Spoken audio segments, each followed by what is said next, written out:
presidente do Conselho das Relações de Trabalho da Confederação Nacional da Indústria, CNI.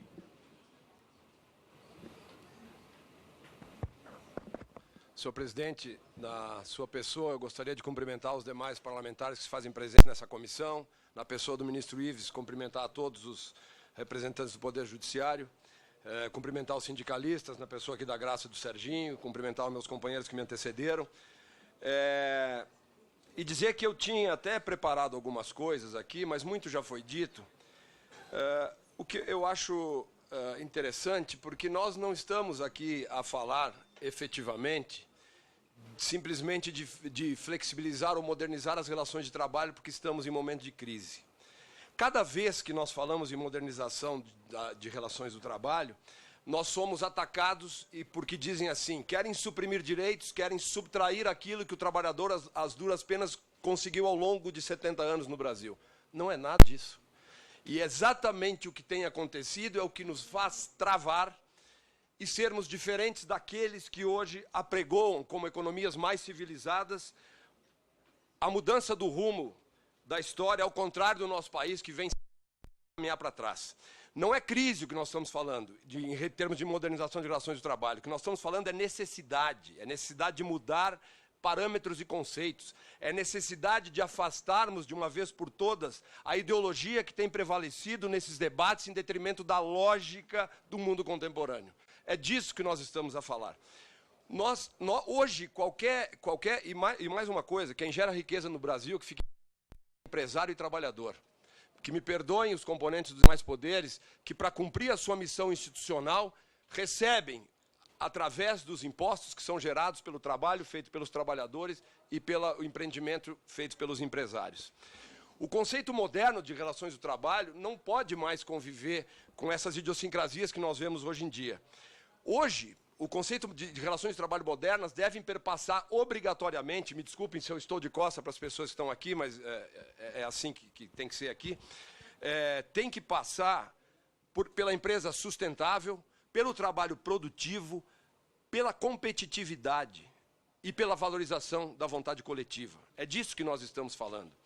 Quando nós falamos que as relações de trabalho são um meio de propiciar competitividade para as empresas, de melhorias crescentes de produtividade, geração e manutenção de emprego, nós estamos falando da qualidade de vida da população de uma maneira geral.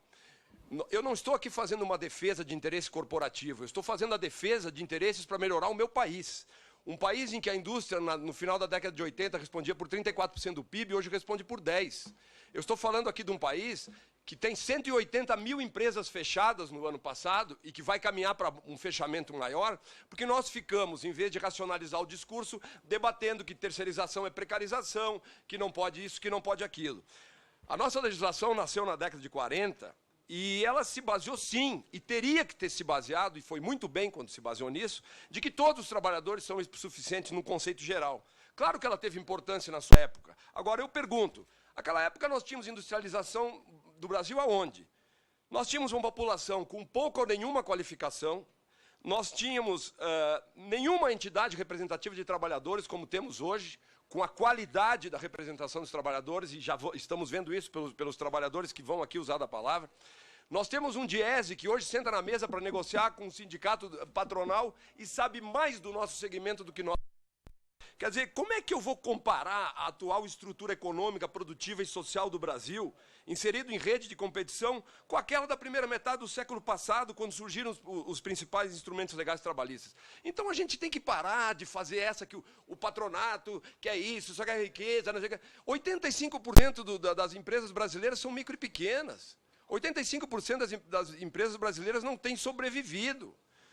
Então, assim, nós tivemos avanços tecnológicos, produtivos e sociais enormes, as instituições se consolidaram, as organizações sindicais se fortaleceram, os instrumentos de negociação coletiva foram validados na Constituição Federal. E claro que foram validados. Entretanto, a nossa base legislativa de ontem não se encaixa na realidade atual, pois ela não dá espaço para a gente negociar e olhar o que hoje são arranjos atípicos e flexíveis de trabalho. Olha a quantidade de trabalhadores que nós temos na informalidade. Toda vez eu fico olhando, agora falo em terceirizado, é precarização. 72% dos terceirizados são registrados. É onde tem o maior índice de... Nós temos 50% da nossa população economicamente ativa na informalidade. Ninguém fala disso. Ninguém fala disso, isso é um número que afronta a Previdência, ninguém fala disso. Fala sim, terceirizar é precarizar. Não olhando também que terceirização é uma forma moderna de organização das atividades econômicas que é inexorável. O que nós queremos é segurança jurídica, para não ficar lá vinculados ao 331, que é hoje uma coisa que apavora todo mundo, não pela forma como o TST julga a questão da terceirização, mas porque o nosso espaço para diálogo, quando você começa a dialogar e tentar construir, é sempre aquilo. Você representa o capitalista explorador opressor, eu represento o trabalhador explorado e oprimido. Gente, pelo amor de Deus. Isso já passou. Acho que nós temos que ter a consciência do que nós estamos falando. Foi dito aqui dos números da Justiça do Trabalho. Em 99, eu fazia parte do... 98 foi o último ano, da fevereiro de 99, eu era, na época, classista de empregadores de segundo grau. Diziam naquela época, em 99, que se a Justiça do Trabalho um dia chegasse a ter 2 milhões de novas ações trabalhistas por ano, implodia a Justiça do Trabalho. Nós estamos chegando a 4 milhões. Esses dias um mexicano disse para mim que no Brasil ele está percebendo que o que a gente gosta mesmo não é de futebol, é de reclamação trabalhista. Então, assim, é um desajuste total na legislação. E eu acho que a valorização da negociação coletiva é um primeiro passo rumo a essa modernização. Por isso, a gente apoia um pouco os processos. E eu queria aqui, saindo um pouco desse foco, obviamente, a gente, como disse o ministro Maurício Godinho, respeitando as opiniões contrárias, e eu as respeito, mas me sinto na obrigação de divergir em algumas opiniões. Por exemplo, quando o TST, num julgamento apertado lá, decide pela súmula 277, que fala da ultratividade, o TST simplesmente foi contra a legislação. A lei que dizia que as normas inseridas em acordo ou convenção coletiva devem prevalecer sobre o prazo estipulado, não se incorporando de forma definitiva aos contratos de trabalho. Isso é simplesmente inibir a negociação coletiva, você simplesmente diz, não, vale para e rediscutem. Então, o TST trabalhou contra nós no 277. Uma outra coisa, e aí me permitam, se eu for inconveniente, mas eu não consigo, quando acontecem algumas coisas. O ministro Godinho disse aqui que a Constituição foi arquitetada pelos parlamentares e que é a grande formação da ordem jurídica.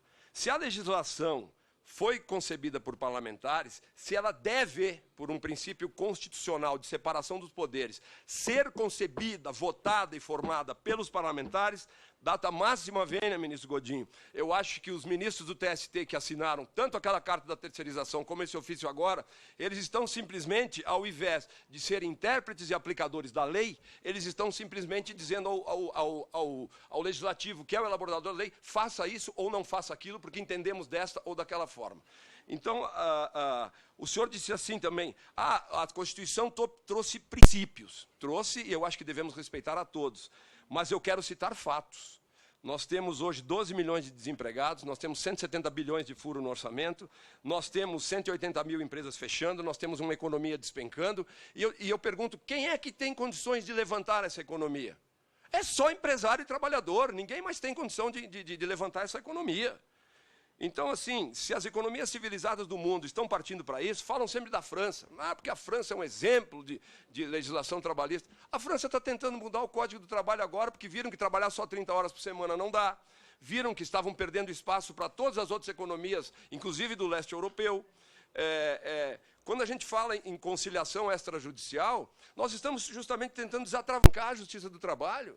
Nós estamos tentando desatravancar. Eu acho lastimável, por exemplo, que a Justiça do Trabalho, que o ministro Ives agora tenha que estar negociando a não supressão do orçamento da Justiça do Trabalho. Mas por que o ministro Ives está tendo que renegociar a não supressão do orçamento da Justiça do Trabalho? Porque a Justiça do Trabalho hoje, infelizmente, consome 17 bilhões de orçamento para satisfazer essa demanda enorme de reclamatórias trabalhistas em face de uma legislação eminentemente conflitiva e porque nós continuamos ideologizando os debates, a Deus dará. Então, eu acho que assim, nós precisamos, de uma certa forma, não é nos contrapormos àquilo que vem sendo trazido pelos parlamentares como uma mudança que é necessária. O que nós precisamos é tentar sentar um pouco mais entre nós, entre os atores sociais que fazem ou que geram a riqueza do Brasil, trabalhadores e empresários, sem esse ranço diz assim, é o patronato que quer isso, ou é o trabalhador, mas que é aquilo. Não, não é isso, gente, nós estamos a tratar. E se nós continuarmos dizendo ou nos posicionando dessa forma, me desculpem, nós vamos chegar aqui, daqui a 30 anos, nós vamos estar discutindo as mesmas coisas que estamos discutindo agora. Quando nós vemos que nós firmamos, só nas organizações sindicais vinculadas ao setor industrial, mais de 3 mil convenções coletivas e mais de 18 mil acordos, eu vejo que a indústria e os trabalhadores têm conversado, têm trocado experiências. Eu tenho visto lá na OIT, e estivemos lá esse ano de novo, o quanto foi produtivo as reuniões que tivemos com os trabalhadores. Infelizmente, de todas as centrais que estavam lá, só a CUT não participou, porque, infelizmente, é uma questão mais política, e eu não discuto, eu respeito, mas não participou das nossas discussões lá. E se nós não tivermos a possibilidade de livremente reconhecer que num Brasil tão heterogêneo, nós não podemos mais ter uma legislação tamanho único que trata igualmente os desiguais, nós não vamos avançar. E por que é isso? Porque a CLT, na sua concepção, ela não imaginava que hoje um médico, um engenheiro, um jornalista, um advogado pudesse ele mesmo negociar o seu contrato de trabalho com quem quer que seja. Agora, claro, existem eventualmente, descumprimento de regras? Existem. Existem maus empregadores? Existem. Como existem maus trabalhadores, como existem maus profissionais liberais, como existe de tudo. Agora, por que no Brasil nós sempre temos a tendência são como se fosse a regra? Porque esse descumpre, esse faz isso, esse faz aquilo, tem trabalho escravo, não sei aonde, nas fazendas do interior do Mato Grosso, não sei. Claro, isso é exceção, gente. Vamos tratar da regra.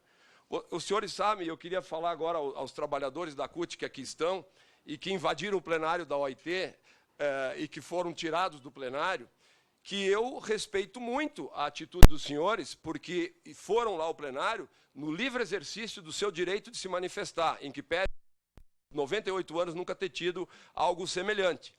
Agora, de todo modo, eu tive que me desculpar no outro dia, porque disseram numa plenária com mais de 520 pessoas, de mais de 170 países, que o Brasil era uma porcaria, que o Brasil não tinha condição de ter diálogo social, e eu fui lá dizer que não.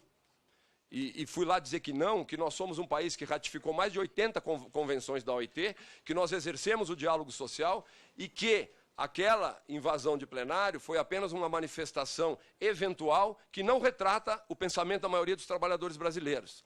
Então, assim, mais uma vez, eu louvo as atitudes desta Casa Legislativa, quando ela está procurando não suprimir direitos dos trabalhadores, o que ela está procurando fazer é justamente encontrar caminhos para que nós possamos exercer o diálogo social de forma efetiva, de forma consentânea com o mundo atual e com aquilo que é exigido de qualquer sociedade que quer se inserir de forma definitiva num contexto de trabalho mais produtivo, de mais e melhores empregos, e não de uma sociedade que olha para o empresário e para o trabalhador como desafetos, ou que olha para um juiz do trabalho e para um empresário como desafetos, ou que olha para a sociedade brasileira como um todo como um país que não consegue exercer a plenitude, a democracia que efetivamente e que nós temos que louvar, e que nós temos que incrementar, e que nós temos que aprimorar cada vez mais. Parabéns, deputado Júlio Delgado, parabéns a todos os deputados que apresentaram projetos desse jaez, porque eu acredito que é assim mesmo, que é dentro de uma discussão legislativa, com cada um fazendo o seu lobby propositivo, que nós vamos chegar a um denominador comum no sentido de melhorar as relações de trabalho no nosso país. Não é crítica aquilo que disse aqui em relação à pessoa do ministro Godinho quando apresenta as suas razões de ser, mas é crítica, sim, à interferência que se faz no Poder Legislativo, que é, em síntese, aquele que deve elaborar e aquele que deve colocar as leis, porque é quem está sentado aqui que representa os interesses maiores da sociedade brasileira. Muito obrigado.